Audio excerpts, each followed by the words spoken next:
Oh, maybe 16, 17.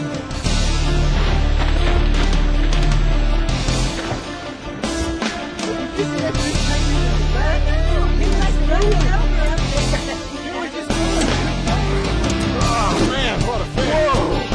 What a fish! Did you see him explode?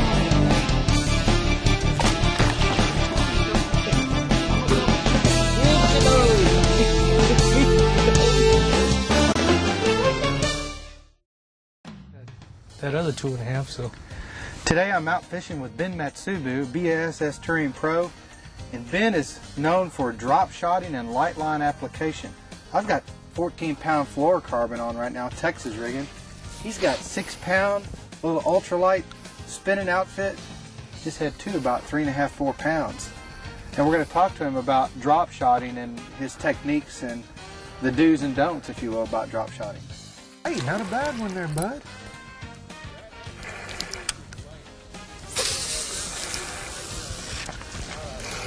Is that a, now what pound test you throwing? 6.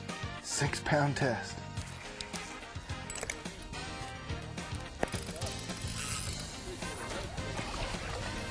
Oh. He's going to jump on the other side of the boat.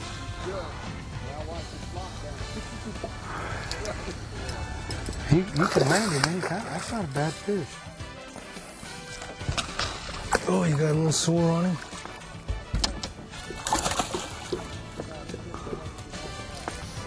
Nice fish. Little pounder. 1 pounder. You want a fairly soft tip on the drop shot rod. It's not more, you know, you don't want to really feel a bite. The most important thing is watching your rod tip. Really? And when you're drop shotting, you always maintain the bottom, and you never stop moving your rod tip. Okay. What's really important, if you notice, I'm moving it about 2 inches at a time. Mm-hmm. What you do is you keep an eye on that rod tip, and if that thing ever bows, you know, it's very rare that I feel a fish actually hit the line. I feel it by the feel of the rod. Oh, I just missed one right there. So you're constantly jiggling it and moving it. Constantly moving it. If you've ever seen the diagrams of drop shotting, you notice where the weight is on the bottom and the lure is on top. Right. By moving the rod tip all the time, you're creating havoc down there on the bait. You know, it's always constantly moving, and these fish aren't used to seeing a bait suspended off the bottom. They're seeing baits moving by them real fast, or they're seeing baits on the bottom like the Carolina rig. But a lot of these fish here in Texas haven't seen the drop shot, so they're seeing a bait that's suspended in a perfect, like 18 inches. Strike zone. Oh, yeah. And, you know, Texas has some great drop shotting fish. The people on the West Coast would actually be very impressed on the type of fishing they have out here in Texas. I love it, especially this grass, you know. But it does require a light tip rod. Right now I'm using a 6'8".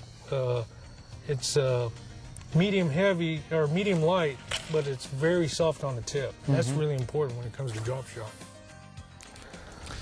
Ben, why do you use like 6 to 8 pound test in drop shotting? Well, you could use, all my friends use heavy drop shot when they're at Toledo or say Lake Fork. But the reason why I use it, you know, these lakes have seen so much 15, 17, 20-pound line. You know, if you've ever seen light line in the water, it's invisible, okay? Mm-hmm. You know, like take for instance last year when I was fishing, catching those big fish, I was out there with 6-pound line, catching a lot of 3-pounders. And a friend of mine, Gary Yamamoto, came up there with 8 and got 2 bites to my probably 5. And his fish weren't near the size as what I was catching on 6. But it's something I've used to, and you know, out here in Texas, not too many people are used to this light line. But you catch a lot of 3 to 5 pound fish, you know. And Guido Hibden's one of the guys that will tell you, you know, he brings those fish out of trees with 8-pound line, you know, and that's amazing to watch him do that. I haven't become that brave yet, but you know, Guido Hibden is one of the guys I said, you know, there's a guy back east fishing in the middle of a tree with 8-pound line bringing these fish out. So, you know. That's incredible. At Ranger, we're obsessed with perfection. It pushes us to reach beyond the ordinary and build the highest quality, strongest performing boats on the water. It's who we are, and it's why we hold ourselves to a higher standard, committed to the absolute highest customer satisfaction. After all, we love what we do, and after 38 years of leadership, it shows.